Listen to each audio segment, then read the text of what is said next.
via their phones. So to start with, the Crimean port of Sevastopol, the home of Russia's main naval presence on occupied Crimea, came under a drone attack early on Monday morning. That was according to the Russian governor of the city, who said the Black Sea Fleet had repelled an attack. His name is Mikhail Razvohev. He said, according to the latest information, one surface drone was destroyed, the second one exploded on its own, and he said no damage had been sustained.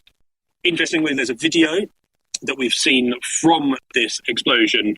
But I think what's more interesting now is if you look at what analysts are saying at the moment is that there are actually new Russian defences that are on display. There are about 6 layers of physical defences being built around the port, which was once the home of Russia's Black Sea Fleet, but now Russia has basically diversified its presence away from the port because the port is within contact of the Ukrainian military now.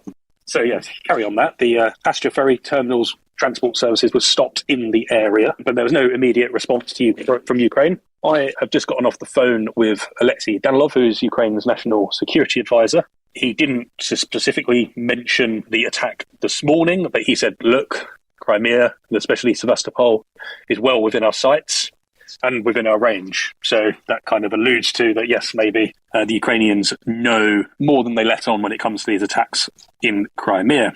So there's been some more fighting allegedly in the south. There's reports, I believe, in the New York Times today that Russia was busy evacuating Ukrainian civilians from occupied areas of the southern Kherson region.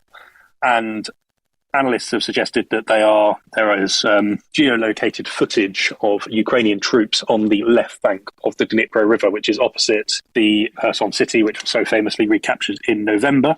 This, again, was slightly denied by the Ukrainians, by Danilov, which is interesting in itself. But analysts kind of do always say that that push is expected in the south to kind of cut off Crimea.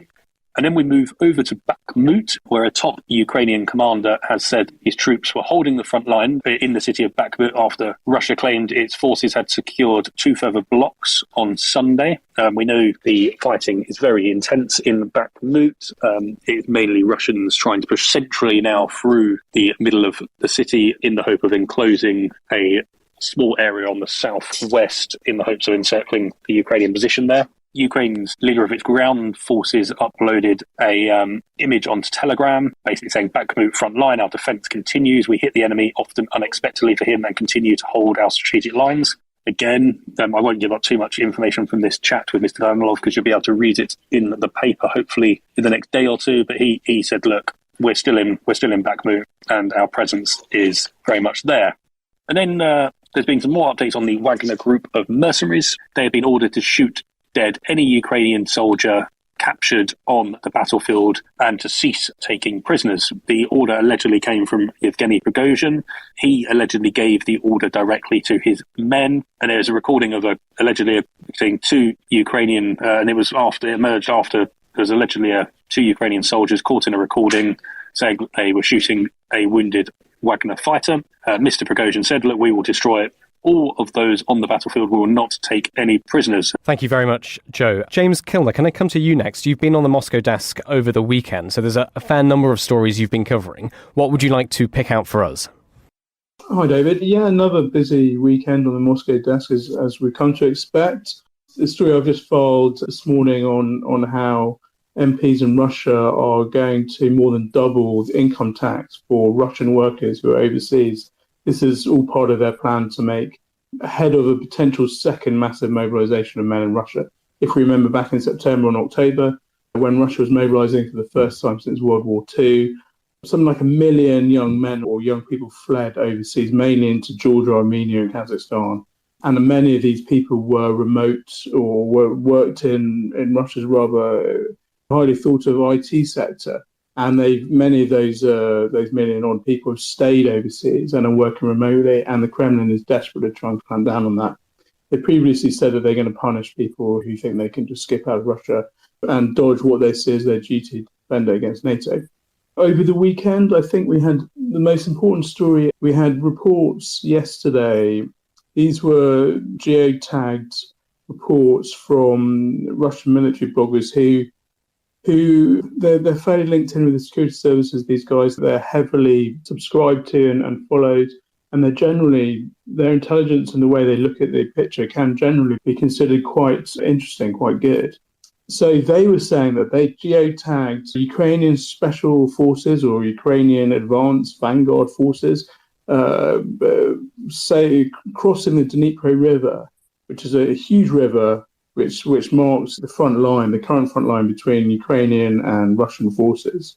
They had geotagged these advanced forces crossing the Dnipro River in dinghies and setting up positions on what had previously been considered impregnable Russian territory or Russian-occupied territory. When Russia withdrew from Kherson in November, and I think Joe was there or shortly afterwards, they withdrew across the Dnipro River, and they rather gleefully said, now we can build much improved defenses, which are going to include this huge river as part of our defense line. And we know that since then they have spent a lot of time, energy and money building a huge network of trenches which crisscross the Kherson region, which is really the main or the last frontier to Crimea, which the Kremlin annexed in 2014. So we have this incredibly important military movement ahead of what we know is going to be a large Ukrainian offensive in the next month or so, probably around Kherson and aimed towards Crimea. And now we have Ukrainian special forces crossing the river, Dnipro River, apparently for the first time, setting up positions. Vladimir Saldo, the Russian-installed governor of occupied Kherson, has come out and said there's absolute nonsense. If anything, the closest that Ukrainian forces can get to being on the river is grabbing a quick selfie before they get destroyed by Russian artillery. They have not been able to establish any so-called footholds, etc. But there is so much buzz around this now, and it's also coming from this military blogger community, which, like I said, are they are pro-Russian. They're very grumpy with the way that the Ministry of Defense has prosecuted their war in Ukraine, but then nonetheless, they're still Russian cheerleaders. Potentially very, very important moment, I think, David. Thank you very much for that, James. James, can you talk to us a little bit about the story you wrote up over the weekend on the Kremlin cancelling the nationwide Second World War remembrance marches over fears they would have turned into protests over Ukraine war casualties? It seems like a big moment, that. How much should we read into it? I think definitely a big moment, David. I think really important This actually happened on Tuesday. The organisation linked to the Kremlin that runs these so-called marches of the Immortal Regiment cancelled these marches all of a sudden on Tuesday. It said there are safety fears over some of the marches taking place in places like Crimea and the North Caucasus, etc. And if one of these marches is not safe to go ahead, then we're going to cancel all of these marches because it's all for one, etc. That sort of thing. We're all in it together. So if one can't go ahead, none of us are going to go ahead. And so they basically said, we're going to do an online thing. People are going to post pictures of relatives who are in World War, etc., instead of having physical marches. Now, the Immortal Regiment is a really important part of, has become a really important part of the May 9th Victory Day parades by the Kremlin. It was conceived by a Siberian TV station in about 2011, 2012, as a way for ordinary Russians to celebrate their forefathers, their grandfathers, their great uncles, whatever, who fought in World War II, as Russians call it, the Great Patriotic War, for the Red Army against Nazi Germany. And the idea was that they'd march down the street carrying photos or pictures of these dead heroes and wear their medals and generally celebrate them. Now, the Kremlin, after a couple of years of this going on at a very local level, the Kremlin realized this is a great propaganda opportunity. And it grabbed this whole concept and did what the Kremlin does to things like this. It just goes full steam ahead and just smashes it with its own propaganda, boosts it, forces it down everyone's throat, that sort of thing. Tagged it the marches of the Immortal Regiment, very emotive, etc., etc. This all builds into the Kremlin's key propaganda message of Russia being the victor of World War II. And now in 2022 and 2023, it's again got to fight Nazis coming from Europe, etc. And so the idea with these May night is really split up into two different types of parades. You've got the military parades, the biggest ones in Red Square, but other big cities have these parades as well. And then you've got the marches of the Immortal Regiment, which is sort of an ordinary affair. Ordinary people in pretty much every town and city across Russia will be holding one of these. Last year, I remember reporting on how the Kremlin insisted that Mariupol, which had just been bombed into the ground, was giving a quick paint job and some of the windows patched up, etc., so they could put an Immortal Regiment down the high street there and make it look okay. And I also remember reporting how the Kremlin had been paying people to go to these Immortal Regiment marches. So they are really seen as a cornerstone part to make people feel involved in the living part of Russian history. So for them to cancel them is absolutely enormous. It is taking away perhaps the highlight of the Kremlin's propaganda year. I can't put it in any more serious way. You get the drudgery of the TV propaganda all the time. There's loads of data now to suggest that's having an increasingly limited impact. And you get all the advertising, the other various forms of messaging, but the Immortal Regiment marches had been key to this. Now, what had been happening in the last few years of these Immortal Regiment marches, that people had not only been holding pictures of their Red Army heroes who died, they'd also been holding pictures of family members who died in the Afghan War in the 1980s or the Chechen Wars of the 1990s, etc. So it become more of a sort of celebration of all and show of support for all Russia's wars. Now, the feeling is that the Kremlin was incredibly worried, and probably rightly so, that with this current war, their current war in Ukraine being so costly, and we're talking about counting numbers of about 200,000 dead or injured, absolutely dwarfing the numbers in Afghanistan, which went on for 10 years, and wars in Chechnya, which went on and off for several years as well. And they were very worried that suddenly all these pictures of young men who only died last week, 6 months ago, a year ago, would dominate these marches of the Immortal Regiment and absolutely skewer their lives, that they're not taking many casualties down in Ukraine. They're desperately trying to hide these casualty figures, and they're worried that the Immortal Regiment was going to unveil their lives, and so they had to cancel it. It's a real PR disaster for the Kremlin, and it has totally undermined all their propaganda plans for the year. It is a big deal, David. Thanks, James. Can I ask you to talk about just one more story? Previously on the podcast, we've talked before about the who actually goes to fight for Russia, and we've said it's usually people not from the major cities, not from St. Petersburg and Moscow, but the far-flung republics and other oblasts and krais. There's been some discussion about the son of Dmitry Peskov, Vladimir Putin's spokesman, and some people have accused him of lying about his own war record in the last year. What's the story here? Yevgeny Prigozhin, the head of the Wagner Group, popped up on Saturday evening and said that out of the blue, really, just in a sort of an interview in a car, and as he was driving from some point to another in the battle zones, that Nikolai Peskov, the son of Dmitry Peskov, had been serving with his Wagner unit for 6 months in an artillery unit. And then the story just went quiet, and then on Sunday, all of a sudden, it transpires that Nikolai Peskov had given a big interview to one of the Moscow newspapers about his supposed service down in the Donbass region. Now, as you said, this is remarkable for a few reasons. The first reason is that we've written at some length about how the Russian elite have really tried to protect their sons from being sent down to the front line, and how they even got to the extent of setting up like this drone battalion which operates dozens and dozens of kilometers behind enemy lines, and they don't get tired or dirty, and they just have to sit in front of the screens monitoring stuff rather than doing any real fighting. But then all of a sudden we have the son of one of the most high-profile Russian elite. I mean, Dmitry Peskov, he's not a business owner, but he's incredibly wealthy, he's high-profile, he's on the TV all the time, etc., etc. People know who he is. His son is claiming to have fought down there in Donbass on the front lines near Bakhmut. The only photos that were released were typically of this person in military uniform with balaclava on, and all you can see is his eyes. I mean, make of that what you will. And then secondly, the other really interesting thing is he claims to have been fighting with the Wagner Group. Now, if you remember, Wagner, as we all know, is the Kremlin mercenary group being accused of terrible war crimes, killing people with sledgehammers, Now, as Joe was saying, they've been told to shoot Ukrainian prisoners.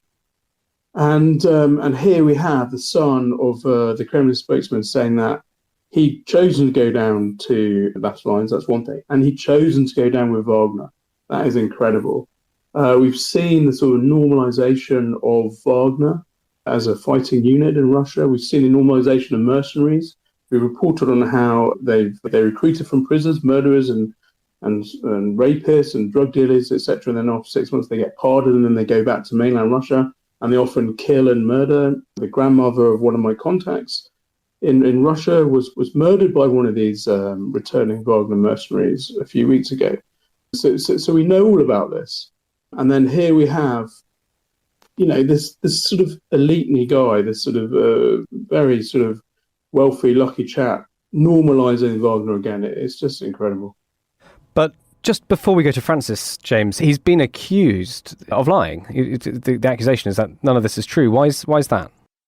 So, the accusations of lying come from some Russian military bloggers again, and they are very, very down, as I said earlier, on the Russian elite.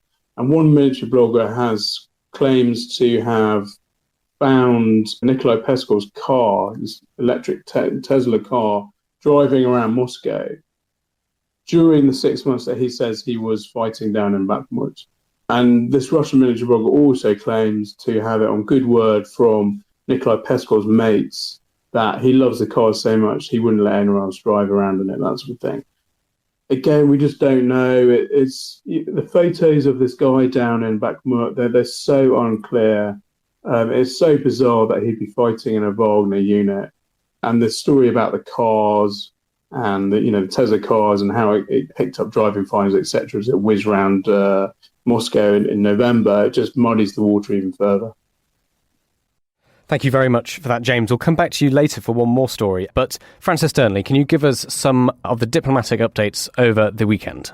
Thanks, David. Significant diplomatic row has erupted between China and several Western countries over the weekend. But with all the talk of the upcoming counteroffensive, I'm actually going to start with what seems to me one of the major issues of the moment. And it's this fundamental question of how to arm Ukraine for the long term. We've reported, of course, on Ukrainian forces having to ration shells. And we know, too, that the Russian state has ramped up its own production. Yet we've not really seen Europe respond in kind, much to Kyiv's understandable frustration. This morning, the EU foreign policy chief has said he expects an agreement in the following days. That's a direct quote on a plan to buy ammunition for Ukraine.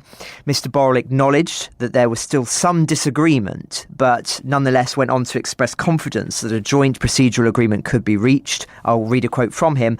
"I'm sure everybody will understand that we are in a situation of extreme urgency. I'm sure that in the following days we will reach an agreement." Now, I mentioned the frustration in Kyiv last Thursday. Ukrainian Foreign Minister Dmitry Kuleba, he expressed frustration at, and he doesn't mince his words here, the inability of the EU to implement its own decision on the ammunition deal.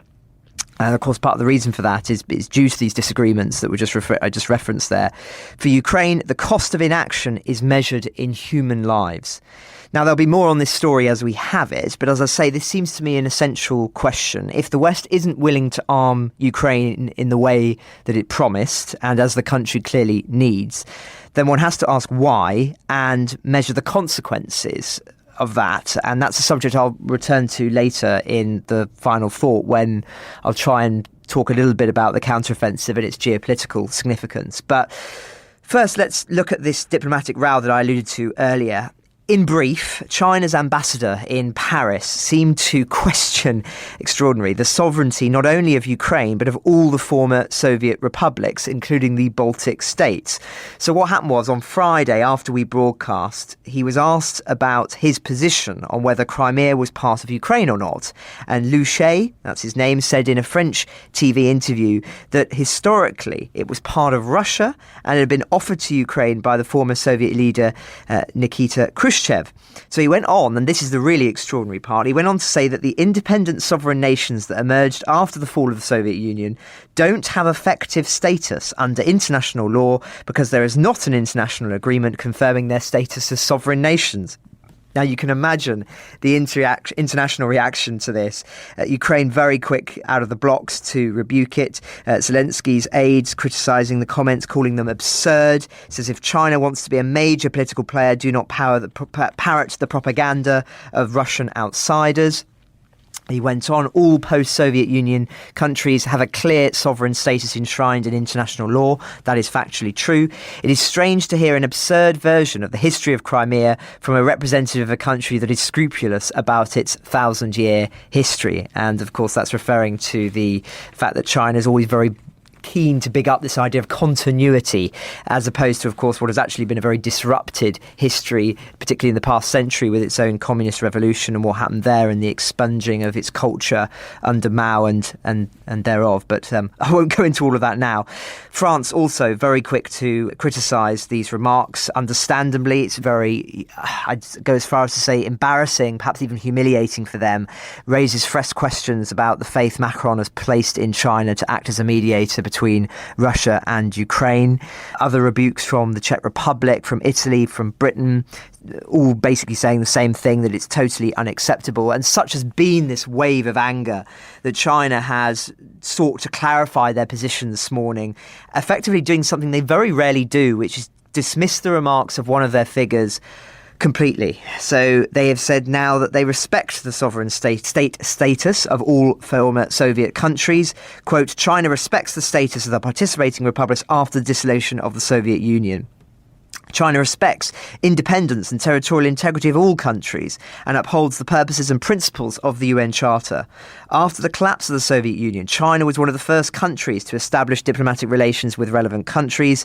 Since the establishment of diplomatic ties, China has always adhered to the principle of mutual respect and equity to develop bilateral, friendly and cooperative relations. And then the spokesman went on saying some media misinterpret China's position on the Ukrainian issue and are sowing discord in relations between China and relevant countries. We will be vigilant about this. So, as I say, a very, very strong rebuke of the remarks, but many are positing this morning, really, whether it's indicative of the real Chinese position and asking whether the mask has slipped. I think if it has, it does expose a fundamental fault line between how the West views national sovereignty compared to countries like Russia and China. For Russia, as has been evident by the full-scale invasion, the democratic will of a population in another country is secondary to the will of the more powerful country that's impacted, which they believed, of course, to be them in the context of Ukraine. So the fact that Ukraine sought closer Western ties, as was mandated by various democratic elections, that, in the views of Russia, gave it no special right to do what it wants domestically. So they believe that whether, for example, the question of whether Ukraine joins NATO, they believe that they have a right to be taken into account. And when it wasn't, it justified an invasion. And it does seem that China holds a similar view towards Taiwan, just as it does towards Tibet and Hong Kong. And I think one can summarise that view really as might is right. And this is no longer the view, of course, of many Western countries. That was the case for the majority of European and Western history, one could argue, including here in Britain, but there's been a huge shift. And there are numerous examples now of where European countries, I can think of the UK here, would be geopolitically profoundly impacted by democratic elections. Of course, we had a referendum here in 2014 about whether Scotland would become independent. Now, if Scotland had decided to become independent, that would have been, well, massive. It would have had huge strategic implications for England and for the rest of the Union. And it would have had, I think, really undermined our geopolitical sway on the world stage, because of the geographical unity would not have been as strong. But you didn't find Britain trying to deny the right to have a referendum, and you didn't see the right of them questioning. I don't think you would have seen them question the verdict after the referendum if it had been in favour of independence. It's sort of this belief, I think, is now quite deeply rooted in European countries that a democratic election, even one that perhaps goes against the way that the geopolitical establishment wants things to go, has to be respected. I was working in Parliament during the Brexit referendum, and as fraught that was, you didn't see Europe try and deny the result. And so there has been a big change here, but that change has not really ever happened, I would argue, in countries like China and Russia, who still believe that their power gives them the right to dictate to other countries their future direction of travel. The West is not perfect in this regard either, but on these fundamental points, when measured by democratic measures, I think it's fair to say that there has been a profound change, and one that is not recognised by Russia and China in the context of Ukraine, but was recognised profoundly by Western countries. But anyway, a bit of a... Francis, sorry, very, very quickly, can I just pose this maybe slightly provocative question? I mean, do you think to some extent this shows the limitations of Chinese diplomacy when it comes to this war? I mean, the Ukrainian Soviet Socialist Republic was a founder member of the UN. China hosted the Olympic Games in 2008 with many of these countries. Who did they think they were playing against? Not real countries? Is it another little piece of evidence that shows that when it comes to understanding the region, China isn't necessarily on top of it? I mean, that thought struck me when you saw the 12-point peace plan as well. I just wanted to hear your thoughts on that. Yes, many would argue that China is not as sophisticated in the European theatre compared to in Asia or even when dealing with America. We've seen evidence of that on this podcast, and indeed I remember reading pieces by officials in various different governments around Europe who have at times despaired by the remarks of Chinese spokesmen and private conversations that they've had with Chinese representatives. But I do think that actually to try and dismiss this as purely sort of a mistake of amateurishness is not it doesn't it underplays the importance of this. I think, as I was alluding to a moment ago, there's something more deeply philosophical at play here, which is that China has a different mentality on these questions than the West does. And however much they might be trying to dismiss these remarks for the world audience, as it were, for the international community, I think if you actually look at Chinese actions, they are so different that it is revealing of their true philosophy. As I say, if you look at Tibet, if you look at Hong Kong, if you look at the remarks about Taiwan and the sort of militarization of China as they seemingly prepare for some kind of diplomatic or military confrontation with relation to Taiwan, it seems indicative to me that whatever they're saying now, they are far more of the old-fashioned view of the sort of the 19th century than they are of the early 21st. And there are many sort of China watchers who would agree with that view and would argue that the West often is more than willing to agree with what China is saying and thinks that that represents the authentic, pragmatic view of China.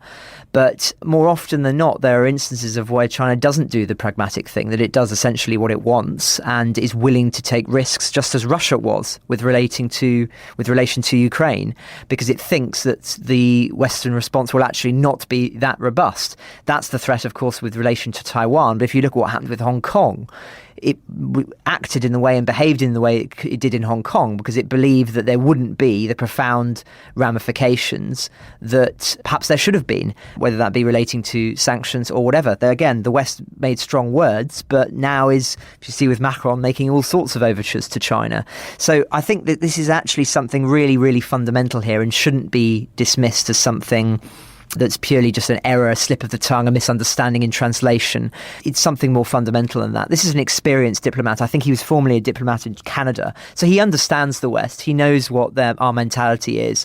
And yet the fact that he felt able to make these remarks, I think, is suggestive of quite a deep-rooted understanding or misunderstanding of what is going on at the moment.